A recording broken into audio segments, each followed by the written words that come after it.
love teaching. It embodies a great deal of my character. I love to instill a love for learning in others. That is part of my me I inherited from my parents. I've learned a few lessons through my journey that may be of value to other people. In January, I was diagnosed with aggressive primary progressive MS. I don't see this as a disability, even though it prevents me from doing some of the things I would want to do. I see every challenge as an opportunity to learn something. Since my diagnosis, I do recognise I've been falling through the cracks of the health system consistently, but I realise this is the case for many. I've learnt a lot about the challenges people like myself face. I have never thought about it before. It has made me more grateful for the people around me. Even though my family is large and scattered, we have always been in constant contact. My eldest brother David quit his job in Perth to come and look after me a few months ago. Then another of my brothers, Paul, deferred his studies and moved into the house 3 doors down to assist in my care. I'm so grateful for them.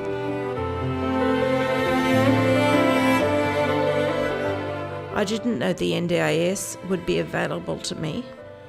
My younger sister took on the responsibility to help me access the scheme shortly after my diagnosis. I am so grateful for the advocacy support of my family and others. I couldn't have navigated the process alone. It became necessary to spend increasing periods in hospital, and after a final extended stay, I was required to leave as I was taking up a much-needed bed. However, I was not able to go home due to the inaccessibility of my house. I've lived all around the world. This was the first time I hadn't really had a choice in my home. My carer began the search for an accessible new home. We found one online. It looked lovely. An OT did some measurements and generally approved the unit with 1 or 2 adjustments made. My first NDIS plan began with a couple of hours a day of personal care, and I moved in. I soon realised that I was unable to leave the house unsupported. I felt isolated because I only had very few hours support. I was stuck indoors the entire time. This problem has now been resolved, but there remains a long list of adjustments that need to be made. The NDIS funded the equipment and modifications required to allow me to move in, and it was the NDIS funding paying for the time my carer spent searching for the unit I rent. I'm grateful for the NDIS because I know otherwise I would have been institutionalised. Ideally, I would love to move to a truly accessible home to resume some modicum of normality, although I acknowledge I am not going to be able to recover my piano playing and singing voice. I would love to return to my art, my cooking, my personal hygiene, and just my independence.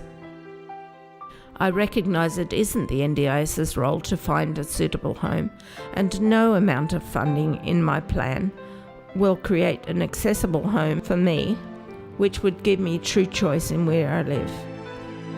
Some time ago, my plan was revised. On paper, it looks terrific with more hours of support and allied health services, although I am still waiting for it to become a reality. Waiting is the biggest challenge. But with every challenge comes an opportunity to learn. This is a good opportunity to learn patience, as this has never been my strong point. But you can always find a positive.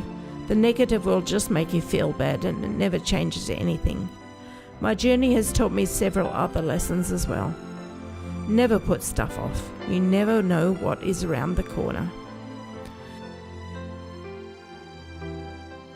Recognize what you can't change what you can, and have the wisdom to know the difference.